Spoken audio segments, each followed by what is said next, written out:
Well, friends, welcome to another Truetone Lounge. And today we are honored to have one of the premier, pickup winders and a friend, and rarely interviewed, rarely photographed. And so, just thank you, Ron, for taking the time to sit down so that we could have a little chat and tell your story. Well, thanks for having me on. I really appreciate it. I feel honored and we've known each other for a long time, so it's fun to do this. Yeah, well, cool. All right, so I'll just say, we met out on the road, kind of close to 20 years ago at Humphreys by the Bay, and then of course, I was working for Brad Paisley, and you were kind of doing kind of some consulting and sales work with Alan Hamill at the time. But let's get back a little further. I was, in some of our chats, found out that your dad was a country music singer and performer. Tell us a little bit about that. Yeah. My dad, when he grew up in northern Oklahoma, around Enid area, Marshall, little small town. My grandfather played guitar and sang. So my dad, at a very early age, started singing and performing, around clubs in Oklahoma. And then he ended up getting a radio show. I think it was in Enid, and I think it was like a 4-hour show, and he would do that. I think it was once a week. And, he'd get on there, he'd play music, play records, and then he would sing and yodel and play his own songs. And literally, I think he was 13 when he started that show. Wow. And he had it on, he worked there for a couple of years. And yeah, the connection with Bob Wills actually is one day he was doing the show, and the manager of the show that was there with him came in and said, "Hey, Alan, there's some people here that want to see you outside." So my dad went outside, and there was the bus, and with Bob Wills and the Texas Playboys. So and they said to my dad that, "Hey, kid, we listened to your show and we love your show," and Bob Wills invited him to play at a few, I think, county fairs, in that area, and I think down in Texas also. So my dad went and did some shows with him, and I think he did it 2 different years. The first year, it was pretty crazy because those guys were pretty wild, the first band, before Eldon Shamblin joined in. And I don't have the story exactly straight, but I think it was pretty crazy with my dad tagging along at that age. So he went the next year, and Eldon kind of took him under his wing, and my dad kind of hung with him. And anyway, he did that. He also played with Jimmy Wakely, was another guy that my dad played with. And I think my dad had a pretty good career. He had a fantastic voice, could play all the swing, change stuff, was really talented, great songwriter. But my grandfather pushed him really hard, trying to get him to come out to California with Roy Rogers and start that whole, Roy Rogers country thing out here, cowboy thing. And my dad rebelled against it, and he ended up joining the Marines at 17 years old and went over to Guadalcanal and quit music. Wow. So, and then he had a career. He became a chief warrant officer in the Marine Corps and kind of went that route. But that's what kind of was a springboard for all of us in the family. I've got 3 brothers and a sister, and really all of us either played guitar, bass, sang, growing up, because my dad always had guitars around. And after dinner we'd pull out the guitars and we'd all be playing and harmonizing. And so at an early age, that was a big part of my life and our family's life. So was always around music growing up. Yeah. So. What do you recall? Do you have any idea what era that was when he got to play some with Bob Wills? I mean, that kind of narrows it down some that Eldon Shamblin was in the band, but yeah, I think Eldon came on a little later into the band. And so my dad, let's see, he was born in 20. And yeah. So, we're talking, mid-late 30s, when he was doing that. So, wow. Yeah, that's really, when he was really creating, when Bob Wills was really creating that style, and it was all, Yeah. coming together. So, wow. Yeah. That's a really neat connection. So then you personally, of course, you grew up with your dad playing, and then of course, being around your family and such. When did you start getting more serious about the electric guitar, or just the guitar in general? Well, I mean, growing up, our house was like a revolving door for musicians. Like my brothers were in various bands, pretty popular bands in the Bay Area where I grew up, San Francisco Bay Area. And you know, I had a really great upbringing. My family was really close. My mom was like the mom to everybody, and so everybody liked to hang out at our house. And so it wasn't only rehearsals, but it was, all the time there was musicians hanging out Yeah. at our house. And so, I mean, we had acoustic guitars all over, but then my brothers had the electric guitars, like hanging in their rooms were old Telecasters and old Strats and Les Pauls Oh, and all that stuff. And so, I pretty much played acoustic guitar. When I was a kid growing up around that, I really didn't play electric guitar. Everything was acoustic. And then I didn't get into electric guitar until later, after I had, gone out on my own and just thought, well, I'll go down and I'll buy like a new Les Paul and a new Telecaster and kind of get into this. And that was probably early 80s. But I bought a 52 reissued Tele, I think it was at the time, and like an 11-pound Les Paul that sounded horrible. And so I struggled along playing those for a while and acoustic guitar. But my interest kind of went to different areas. I was racing motocross at the time, and I was really serious about that and training and traveling, doing the races. So I did that, when I was in Northern California. And then went to work at the lab at Lawrence Livermore Laboratories, and was busy doing that, doing that career. And then we took a job down here when I work for the Department of Energy, and there's a fusion reactor down here in San Diego. So we came down here for a 1-year stint in San Diego to work on that project. And that ended up being where I've been here ever since for 34 years or whatever it was. And then when I moved down here, I got into triathlons and bicycle racing, because this is the mecca of, where all the people come and train for that. And the weather is so good. So, my interests were just different for a long time. And I think what kind of launched me really with this whole crazy thing about the guitar and the pickups and all that was probably in the early 90s, I was up at Guitar Center in Hollywood and in the vintage room. And I knew a guy that worked there from Texas. And he said, you got to see this broadcaster that we have in the bag. So he brings out this broadcaster and he plugged me into, I'll never forget, it was a 53 Tweed Deluxe. So the 5B3 circuit, yeah, with the octal tubes. And I just remember plugging into that and he off to the side there. And it was like a religious experience, the hearing that sound and the feel of the way the guitar integrated with the amp. And it's like I was playing things that I'd never played before, like the thing just was in autopilot. And I remember just looking at the guitar in my lap, thinking, what is this? From an engineering background and kind of a mindset, you hear the old stories of the smoke and the sweat and the beer spilled in the guitars. And there is part of that, but there was something just magical about that guitar. And the more I learn about it too over these years, the amp too, that integration of the entire set, but that just got me thinking at that time that I wonder if I could figure out what this is, because I knew it's an old guitar, it's old wood, had the hell played out of it over the years. But you've got the electronics in it. And I thought, I just wonder what it is, the materials or what makes it so special.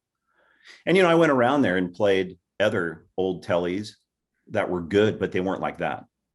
And then I went out to the front of Guitar Center, picking up the new guitars, and some were good, but you plug them in and they weren't even close. to that old broadcaster. So that's what kind of got me going. And that was before, you know, I thought of ever doing this crazy thing of making pickups. But so then I ran across an old Telecaster that at a classical guitar store up in LA, and knew the guy that ran the place. And he said, hey, if you want this, I'll sell it to you cheap. And it was a 64 Tele. That was a basket case. The neck was off of it, body loose in there. You know, everything was taken apart. Yeah. So I got it, brought it down here to some local guys. And I said, hey, who's good at putting a Tele back together? And one of the guys down here in Encinitas, they carried custom shop Fender stuff. And that's when Alan Hamill's name came up. And he said, well, Alan Hamill is the guy. He's like the Tele guy. And so that's how I got introduced to Alan. I looked him up. He was up in Riverside with Fred Stewart. They had left the custom shop the previous year and started A&F Guitars, Alan and Fred. So took the guitar up there and met Alan. And that was the introduction of that.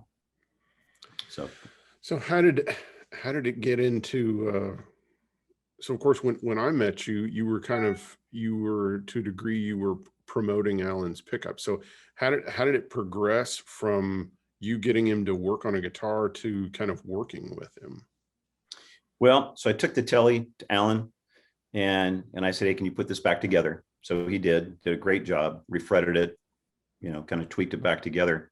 And then while I was there talking to him about this, there was a custom shop relic Tele sitting there in a stand. And I said, hey, what's that?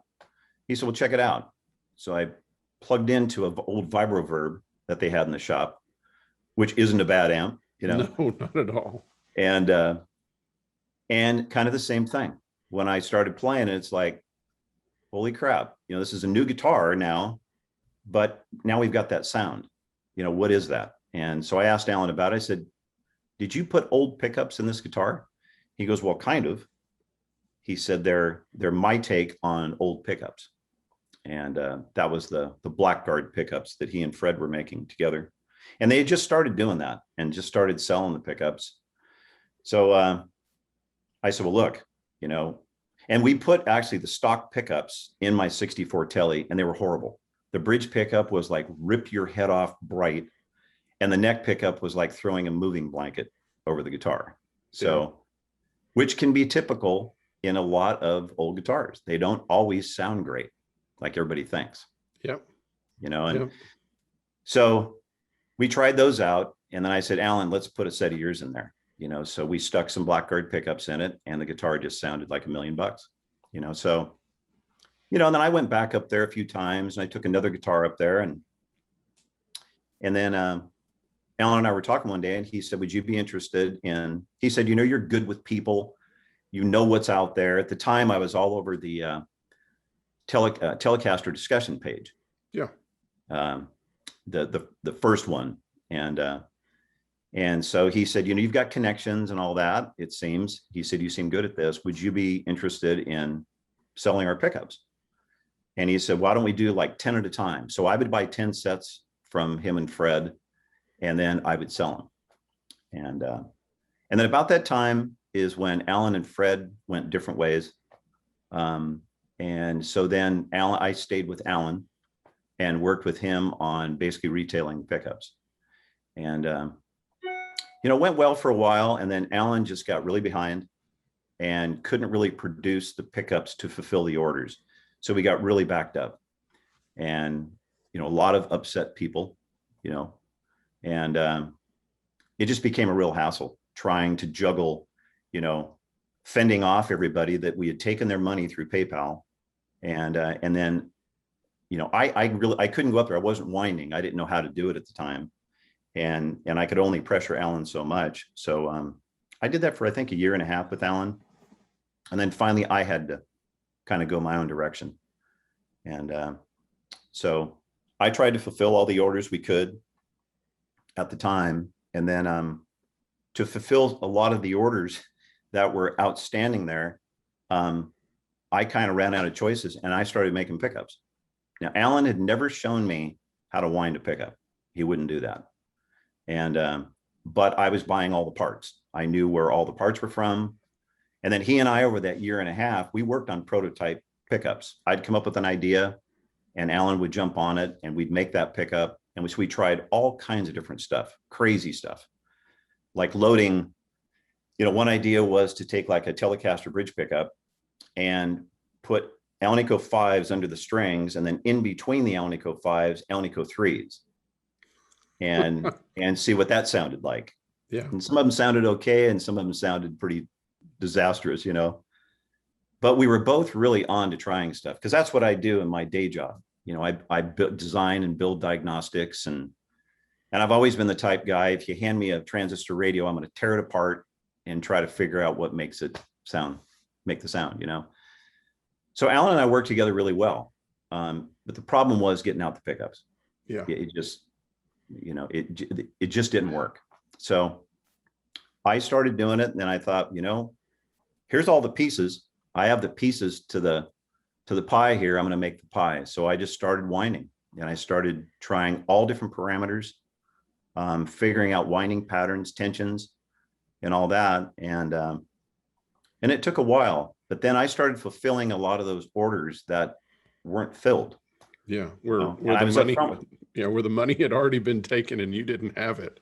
Yeah. And I was upfront with people. I said, look, these are not Hamills, but you're probably not going to get the Hamills, and I'd lost contact with Alan. Yeah. And so I just started doing it myself. And then right away, that's about the time I met you. Yeah. And that was that transitional time, where, I got you the pickups for Brad. We worked on different types. That's where I came up with because of you and Brad, that was the whole 50-60 thing. Right. The Alnico 5s on the wound strings and the A3s on the other side to kind of come up with the Bakersfield versus Blackguard. Right. The mix of the two. Yeah. And I think it was that, you and Brad were saying that Brad, he riffs around so much on the bass strings that sometimes those old tellies, you can kind of get lost. The low strings don't track real fast. Yeah. They compress and they don't track fast enough. So when you're playing really fast on the low strings with a somewhat overdriven amp, whether it's a Vox or a Z or whatever, or train wreck, that was a problem. And so that was that fixed that. So, yeah. So, it took me a while to kind of, I kind of look at the whole thing as like it's like a tennis racket. You've got a sweet spot, and you have to find where that sweet spot is, and you have to play the game in that sweet spot. And, with so many different pieces to pickups, it's not rocket science. In fact, it's a very simple thing of putting wire around magnets. But if you look at it from a physics standpoint, what's really going on, it's a very complicated thing, the coil, and the way the magnetic fields are, and the way, you get all these different, the way the signal goes through the wire. It doesn't go through the center of the wire. It only tracks around the outside of the wire in a skinning effect. Then you get all these magnetic coupling interactions between the coils. So you've got like machine wound, where the conductors are laying right next to each other, versus scatter wind. And so it just, I tried around with all kinds of different stuff. And then I made an auto winder, because, when you get into the 60s, later 50s and 60s, Fender and Gibson, Gibson was auto winding from the start, but some of the stuff was hand wound and some of it was machine wound. And so I tried to figure out that, because to me, if I wound a pickup and it was absolutely perfectly layer wound, it's very fundamental, and it's not what I'm looking for. It doesn't have that compression and that bloom on the note that I like personally. So it took a couple of years with me just trying different stuff to kind of come up with my recipe of what Ron Ellis pickups are, So I'm just going to make sure people understand this. So, you have a full-time job doing scientific work, and then you also have, the pickup winding that you do. And because of your background, you were able to analyze old pickups. And when you decided to start making pickups, you could use these same type of scientific methodologies to try all sorts of different permutations and figure out what sounded right. And instead of relying on, well, voodoo, or just chance, because it's one thing to make one good sounding pickup. It's a whole nother thing to make a lot of great sounding pickups. That's a lot more difficult. So is this a good time to mention the Blackguard book? Is this about the time that you were also getting involved with that, with doing research on that? Yeah. Yeah. Thanks for bringing that up. Yeah. So that was actually back at kind of the end of the Hamill, relationship. Nacho got a hold of Alan because of Alan's background with, Telecasters, because Alan was he knew his Telecasters. Yeah. And then, Nacho had gotten some of the Blackguard pickups and really liked them. So then because of my background, I was introduced to Nacho, and then I helped with the pickup section of that book. Nacho sent me big old box of pickups from Esquires to Telecasters. Some were still working and some were not. So I was able to take the ones not working apart and took those to work. And then we did analysis on them. We shot them in the spectrometer, and we looked at the wire composition and the magnet composition in those pickups, bridge pickups and neck pickups.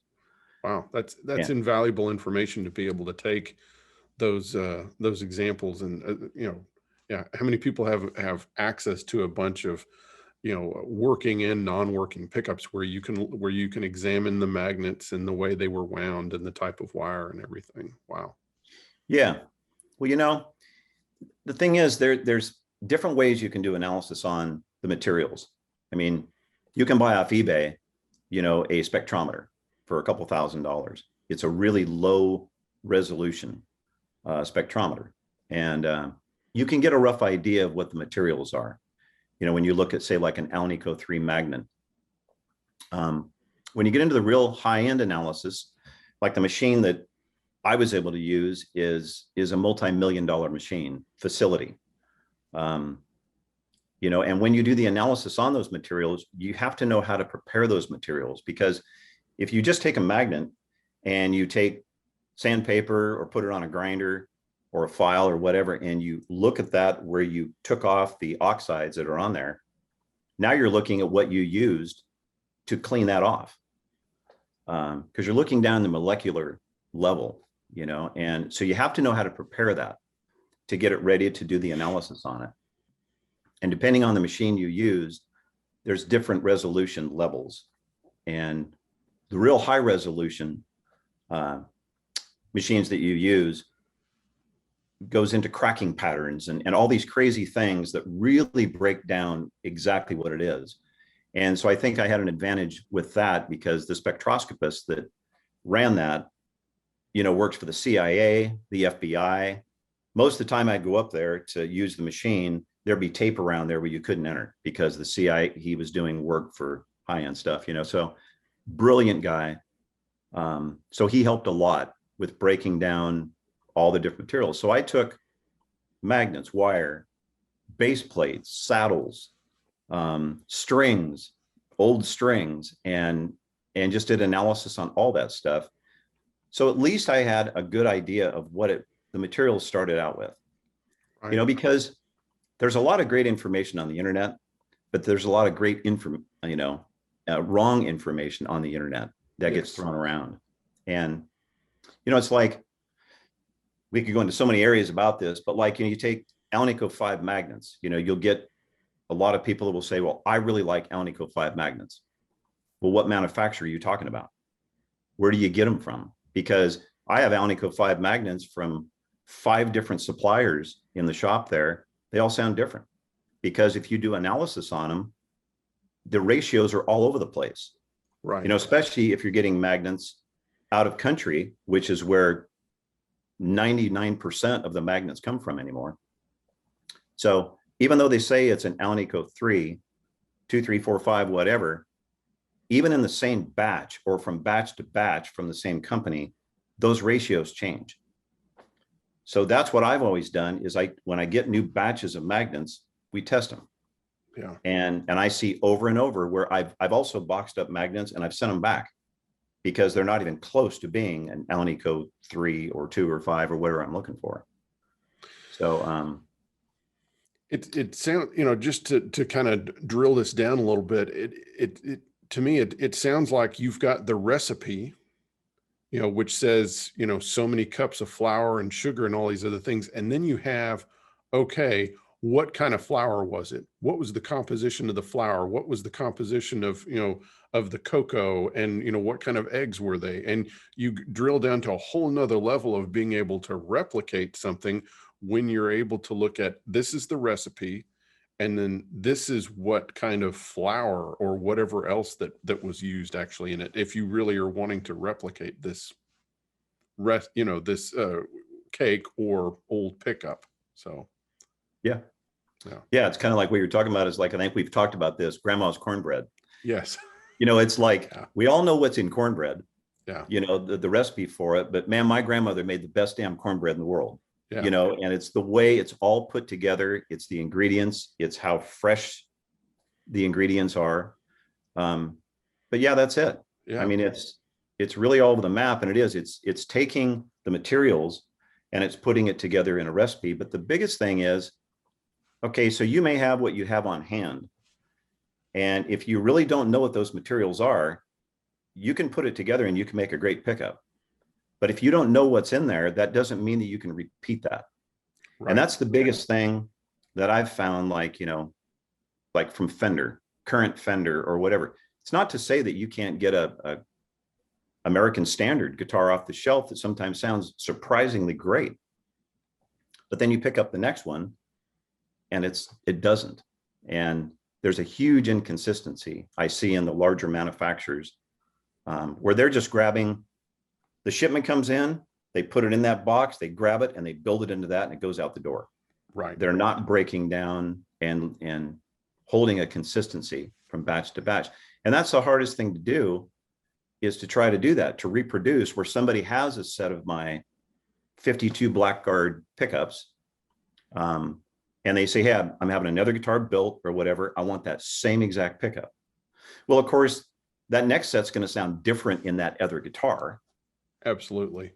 Because the guitar has so much to do with that sound, but at least I know that I'm delivering the same pickups.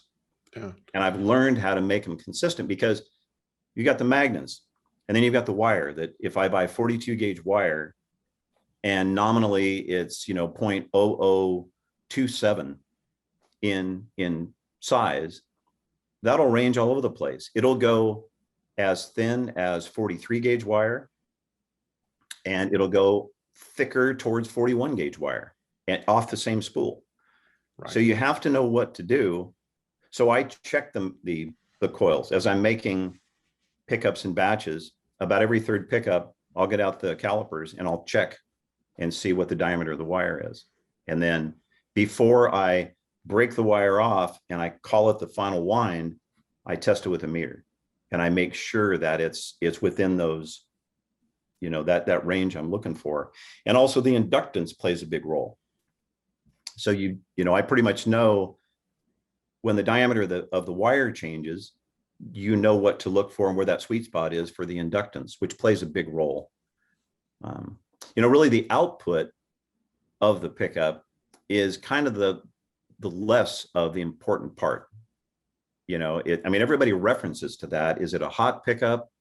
Is it a thin wind pickup? But in reality, a lot of times when you hear your favorite players playing what you think is a hot pickup, like Stevie Ray Vaughan, Stevie didn't like hot pickups, because his hot was the end of the chain, cranked amps wide open. Right. So if you took a hot pickup and you run it into the front of those amps, the way he's running those amps, it's not his sound. It's mush. It's a mid-rangey mush. Yeah. It's mush. So that's the thing that's hard too, is, dealing with customers where they, hey, I want a hot pickup. And then it's like, well, what do you mean by hot? So I try to talk to them about their chain, are they really a player? Or are we talking to a guy that's in his bedroom playing through a 12 watt amp? So that's the thing, is just trying to, to be consistent on the pickups that I make, and be able to know that I'm sending those out and they sound 98%, the same Yeah. each set. I think it's important for people to understand the amount of care that's put into, creating the pickup, but also in keeping the consistency, the fact that you're having to check all your ingredients. You're having to check your magnets. You're having to check your wire. You're having to, as you go through the spool of wire, that's just part of the process. And that's the only way that you can get consistency, is to have to check all those things over and over again. You do? Yeah. Yeah. I mean, that's what I'm fighting right now is, we're expanding. My son, AJ, works with me. He's worked with me for a number of years, actually. When he was in high school, he was making bobbins for me, and then he went off to college and now he's back kind of helping run the business. And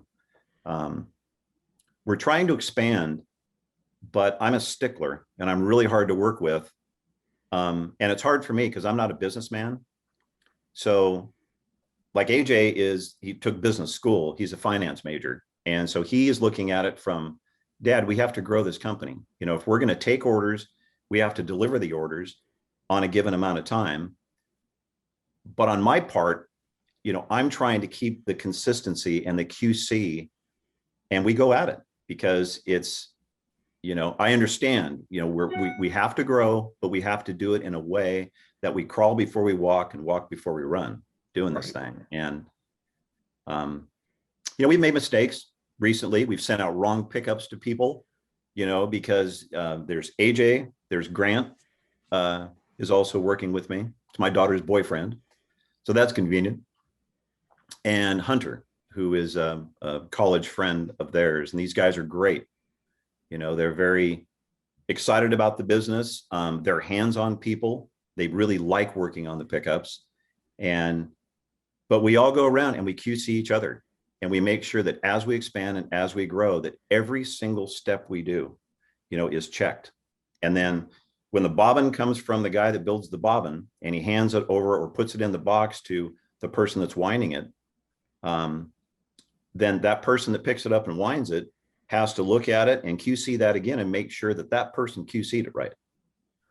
And so it's a struggle, but we're getting there. So yeah. So yeah, just to make sure. Yeah. So did we cover everything with Nacho in the Blackguard book? We get yeah. Yeah. So yeah, I did that. And like in the Blackguard book, there's the pickup section, which I helped a little bit on that, discussion about what the pickups were and the variances between the magnets and all that. Then in the back of the book, you can see there's a spectral analysis. Okay. And those are the sheets that we did at the spectrometer. So, okay. And that was fun. And that was also a good launch for me too. It kind of forced me to do that and do the analysis on it. So I just continued from there. Yeah. To do that and then work that into everything that I do with my pickups. How did you get involved with Julian Lage? Because he's played a variety of instruments over the last couple of years, but it seems the one consistent thing is he seems to have your pickups in most of the guitars that he's played in the last 5 or 6 years. So how did your relationship begin with Julian Lage? That actually started with Dan Strain. Okay. So Dan had built him a Danocaster, and I don't know what pickups were in it when he got it, but Julian used the guitar for a while, and then he was getting ready to do Arclight. Yes. And which is probably my favorite record he's made. Mine and yeah, it's great. And so he really liked the guitar, but then he got a hold of Dan and said, is there any pickups, get your opinion on, is there any pickups that kind of have the old vibe, the old sound? And Dan said, call Ron Ellis. So Julian and I, we became quick friends. We put those pickups in that guitar. He did that. He used that guitar on Arclight. And then, he started getting into Nacho casters after that. He has a couple Nacho casters that has my pickups in them. Yeah. And because early on I was doing pickups for Nacho for a year or two. And then now actually his wife is playing that Danocaster. She's using that guitar a lot. Right. Margaret Glaspie. Margaret. Yeah. Gillespie, that's right. And Yeah. so, yeah, so then, Julian, then, we talk all the time. He's a great friend, absolutely monster, musician. And then, so he been almost a couple of years ago now, he borrowed I think it was Jeff Tweedy's Duo Jet, and was going to do some recording with it. And then he called me up one night and he said, "Hey, I get your opinion on this." He said, "I really love the Duo Jet. A lot of it. There's parts I don't really like. And there's parts of the Dynasonic pickups that I really like, the way they cut through. There's a clarity to them, but there's also parts that I don't like that are harsh." And he said, "Would you be willing to work on a set of, like, you take the Dynasonics and do your thing to them, put that Ron Ellis dust on it, I guess, whatever." Yeah. Yeah. So, at the time I'm always busy, and I said, "Well, I'll start working on it." So he sent me actually the guitar, and I had that here for, I think, a couple of months. And then I bought some Dynasonic pickups. And if you look at a Dynasonic pickup, the originals, it looks like an Offenhauser Indianapolis car racing engine. The magnets are real long. They're 1/4 inch in diameter. And if you look at any pictures of the old Duo Jets, the pole pieces are adjustable with the screws. And if you look at those, the magnets are always cranked way down into the pickup, Right. because the magnets are so big and so strong, Alnico 5 magnets. So I just started messing around, and we ended up buying a laser cutter. So I was able to try some prototypes. So I basically took out the adjustability part of it, and I came up with a stagger, had some magnets that were made specifically for these, and just kind of cleaned it up, and then I kept sending these. And then also Collings, Julian worked with Collings on coming up with their version of kind of like a Duo Jet, but making the changes that Julian wanted to make to it versus the original Duo Jets. So we had to work closely, because as the pickups are designed right now, they don't adjust. There's no pole piece adjustment. So Collings came up with a really nice platform that is adjustable up and down, that the pickup sits on. So therefore you can adjust the pickup. So so Julian, that project took like 1.5 years, and we tried different prototypes. I think there was like 4 or 5 different prototypes made that they would send out. We tried pickups in, I'd send those back. And then we settled on what the guitar is now, which is a fabulous guitar. I mean, it's absolutely, the crazy thing is everybody has seen Julian play the guitar. Julian's way of fantastic playing. A good friend of mine, Jeff Ruiz, fantastic player.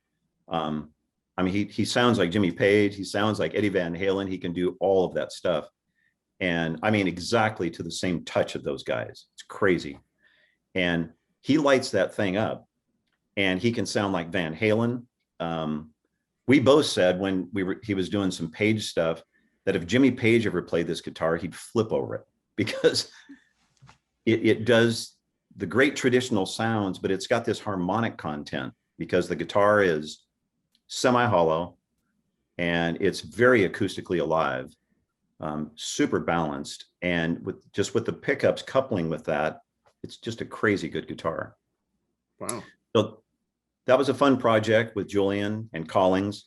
We worked really well together as a team building that guitar, and a lot of fun. So, but yeah,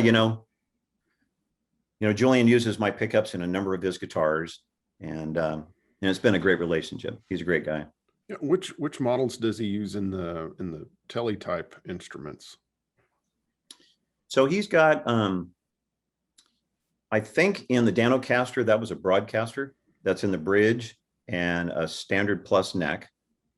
And then in one of the Nacho casters, I think in both Nacho casters, he has a 52T bridge. And then we came up with, Julian has a 54 reef fin Telecaster. And I think he really prefers the neck pickup in it. I haven't really heard him talk too much about the bridge pickup, but he really liked the neck pickup in it. And so he called me up and he said, hey, and he explained it, that the neck pickup has this very acoustic and almost like scooped mid. And it's almost on the verge of microphonic also. So very lively. And so he said, could you make up something? What do you think about that? So, and he was even, clear back in New York, he was like, here, I'm sitting here holding the guitar, I'm plugged into the amp. And an old great Telecaster, when you clank it back into the bridge position, it gets that clank that we all love. Yeah. And when he would push it over into the neck position, it would do the same thing. So the neck pickup was very alive and like I say, on the verge of microphonic. So I played around with a lightly potted, low wind pickup, trying different magnets in it. And we came up with the JL neck pickup. And that's been very popular because Julian has a lot of fans. Yeah. So a lot of people want the same pickups that he's playing. So I think in one of the Nachos, he's got a standard plus or a mid tall, and then he's got the JL in the other one. I think he's got 3 Nachos. And then in one of the Nachos, he has a P90 in the neck. And so I sent him a pickup for that. And he was over in Europe, I think at the time, or just going over to Europe. And my P90s are very traditional. They've got a little bit of background noise, as all P90s do. And so he tried it over in Europe. And because the clubs were so noisy over there, he actually had to put in a silent Fralin stack pickup that he really likes in that guitar.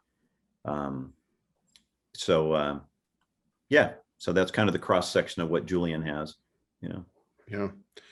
So what are your most popular pickups? So what do you have the most orders for? It's funny. It's like we were talking about that here a couple of weeks ago, that as we were getting pickups ready to go, it's across the board.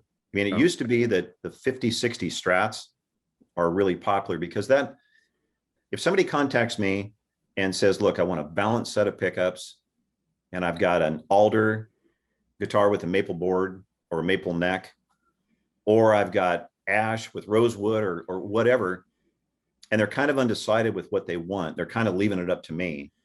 I'll always go with the 50, 60s with the fat bridge because it's a perfectly balanced set of pickups. It works in any kind of wood.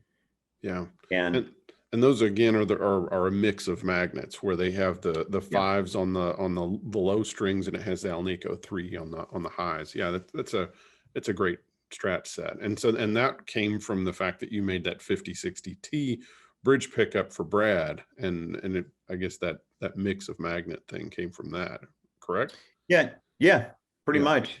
And it just works. It's a nice, because we tend to want the crisp, tighter sound on the bass strings. You don't really want a woofy, sound, but you still want the wood texture and timbre.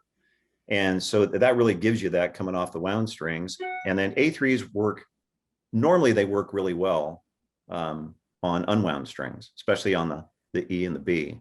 But then again, there's nothing like a good set of all Alnico 5s, like the old, early 60s, late 50s to early 60s Strat pickups. So just depends on what the customer wants, what they're looking for.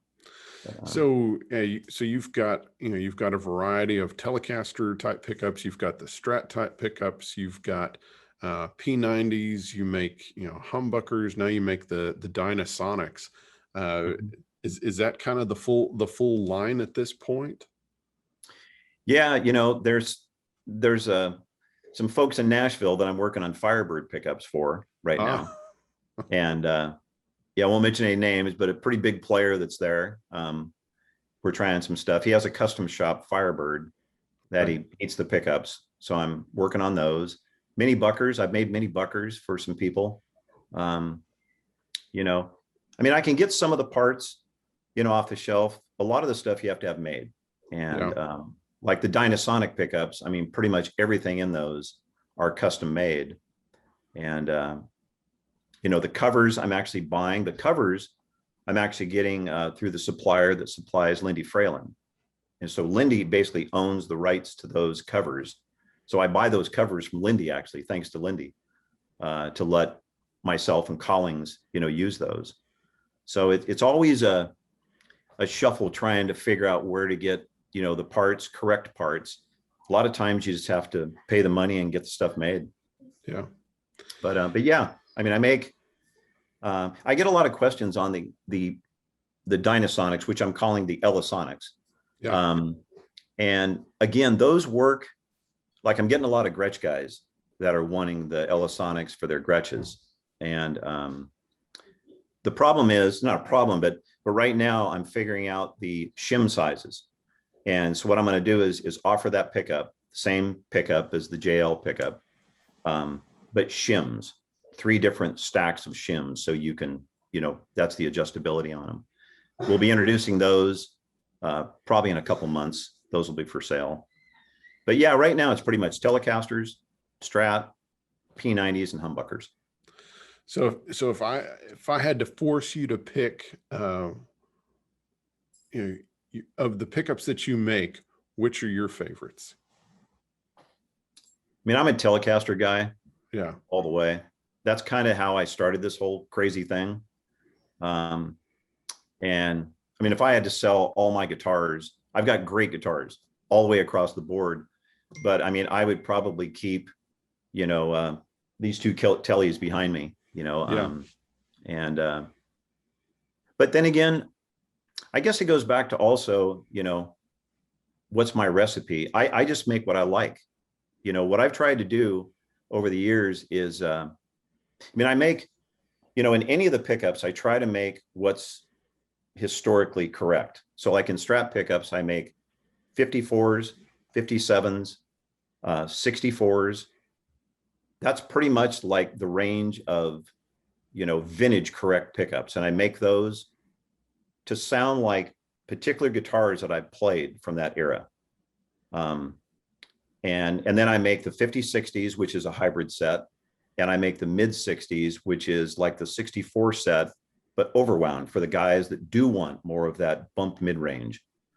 So I try to just offer what is really usable. There's so many of these makers out there that they make 54, 55, 56, 57, 58. Well, there's really no changes during those times. I mean, there's a little bit slight stagger changes. But the first year was Formvar wire with A3 magnets. Then early 55, they changed over to A5 Formvar wire. That held out up into the early 60s. Then it went to enamel wire. And yeah, there's variances in output levels. But again, I think that was more related to the thickness of the wire.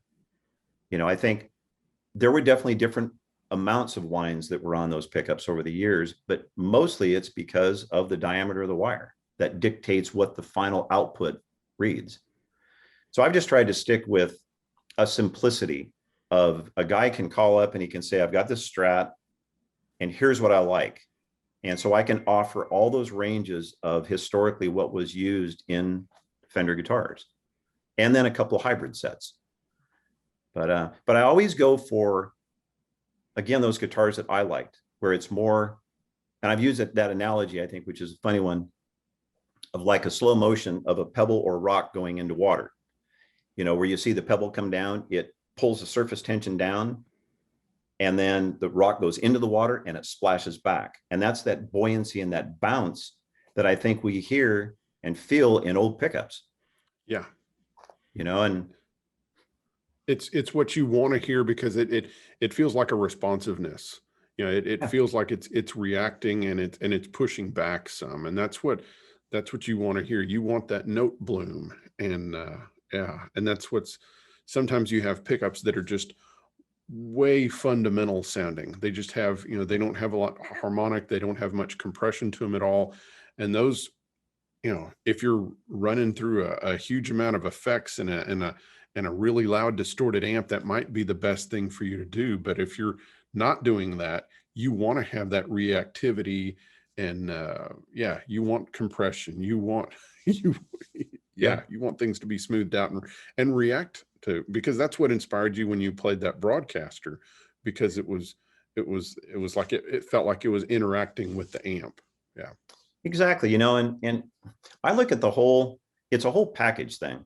It's like, you hear people say that, well, it starts with the player, which it does.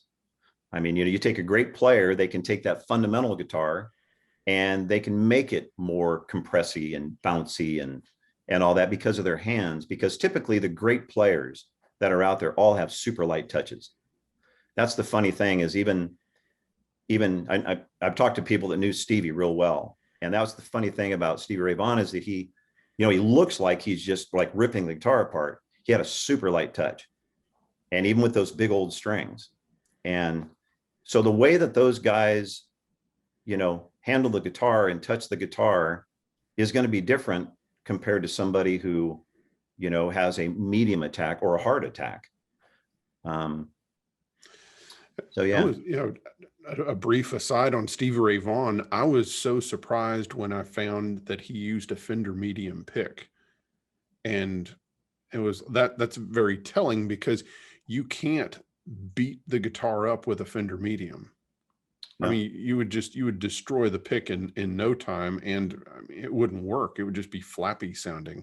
So Yeah. he had to have some, even though he was strong, he still had finesse, with both hands, to stay in tune, and also, have control over that. So, Well, you can see it. Like I watched just a couple of weeks ago, there's nothing on TV. So I found the Austin City Limits, yeah, where it shows him like early on and it shows him later on. And when you watch him doing even tightrope and all those, the way he holds his hand is just like butter. He's barely holding the pick.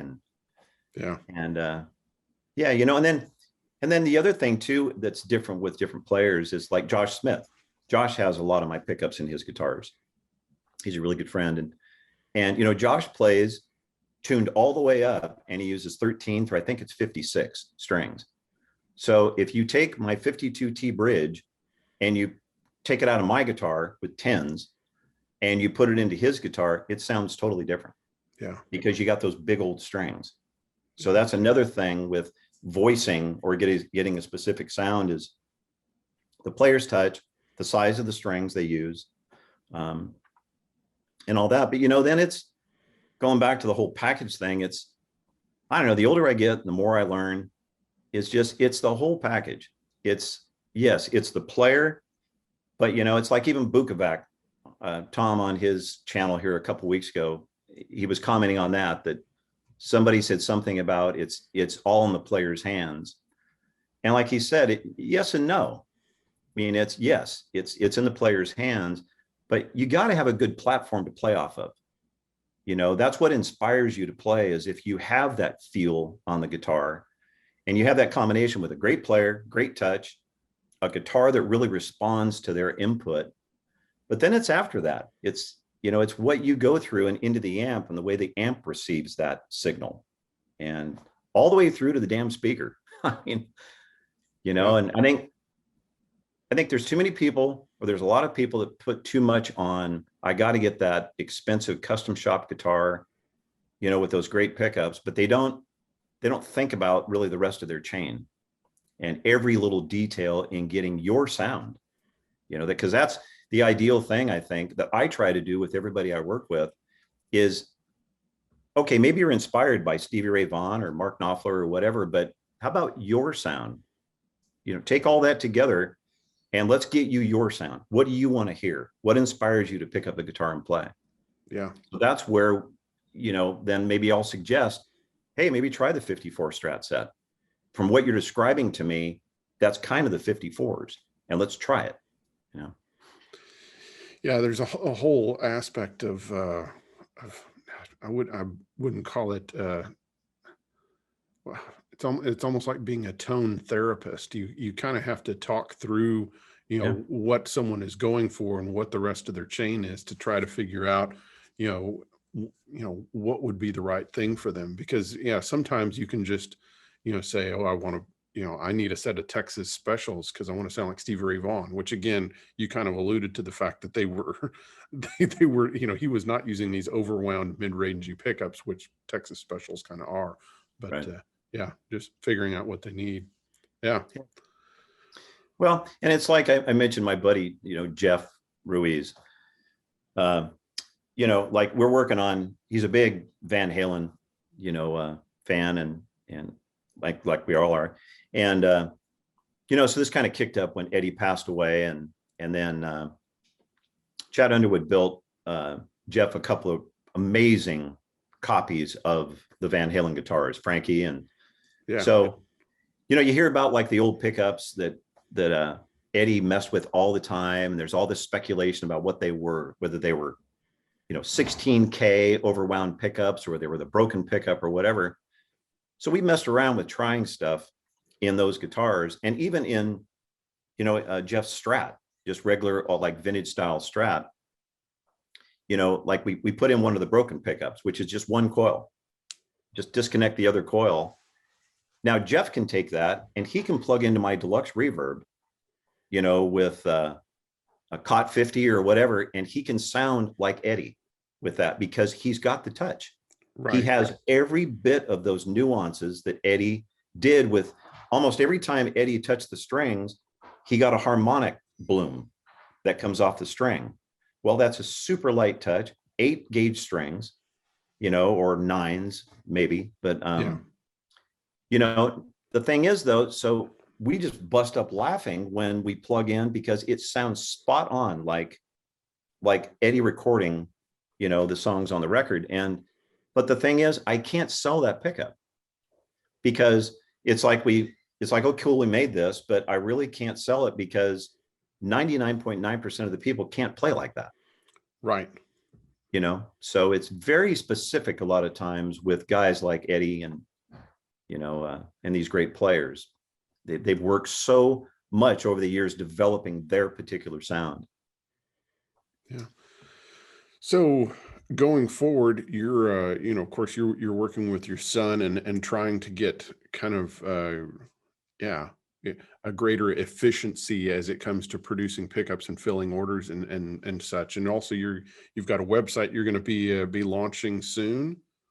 Yeah, that should be up maybe in a couple of weeks. Yeah. We're just finishing that up. A good friend of mine's building that for me. And we're just kind of doing the pictures now and the descriptions and all that. But everything will be on Shopify, which will make life so much easier for our orders. And right. We're excited about that. And, and on the website, I'm going to try to put up like once a month video, just about installing the pickups and about certain things, just kind of helpful, talk and examples. And then hopefully have, some people. We're moving into a facility, a workspace, probably next month. We'll have that. So we'll be able to have probably 6 or 7 times the amount of room that I've been working on at my home shop. So we're looking forward to all that and having guests come on and do videos and keep it fun. Fantastic. Yeah. Well, glad you're doing that, making it easier for people to, to order your pickups and interact with you. And yeah, fantastic. Well, it's kind of what you've done, Zach, with your show. I think it's really cool how you go on there and you break down, the differences of a Vox amp versus a Fender amp, because a lot of people really haven't experienced that, and it's really helpful to come up with topics like that to discuss. Yeah. And it's just fun for me.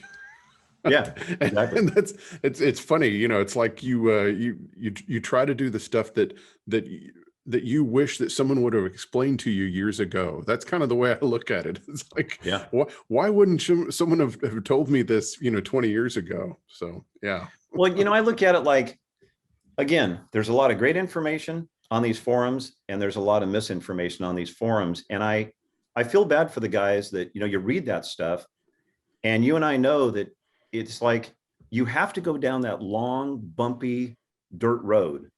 And that's time and it's money.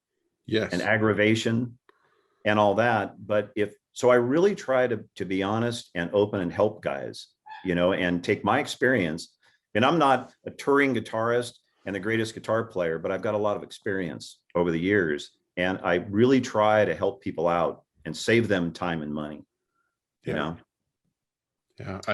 I think one of the other things about the internet, about especially the forums, is knowing who who can you trust and who and who can't you trust, because there's everyone has an opinion, but some people, their opinions are more valued than others because they have done the research and the time, and not just bought into somebody's marketing spiel. So yeah. And I mean, in my business, like doing the pickups, I mean, there's a lot of choices for really great pickup makers. Like, I'm a big fan of Lindy Fralin, of Jason Lawler. I think both those guys are super honest about what they do. They make a really good product. They don't talk up a bunch of hype, and they don't pour out a bunch of misinformation, which I really like. Yeah. I can't say that about a lot of other pickup makers that, they use it as like a marketing tool to try to sell pickups. And that's what I'm against. There's too much of that out there, Yeah. Well, Ron, thank you so much for taking the time to sit down with me. It's great to get to tell some of your story, and kind of get to learn kind of the how and the why, and just how you got to this place, and the love and care that goes into the creation of your pickups. So thank you so much, Ron. I really appreciate it. Well, thank you. And Zach, you've been one of the guys, that have been one of the tools I've used over the years, learning tools. And that's what I've tried to do, is always use your ear. I always have this saying, just use your ears. Yeah. And I've tried to use that over the years, and using a lot of people's opinions, like yourself and so many people in Nashville and Los Angeles, and artists that I've played with, in helping me develop what I do. So thanks to you too. Yeah. All right. We'll see you guys later. Thank you. Bye-bye. Thanks.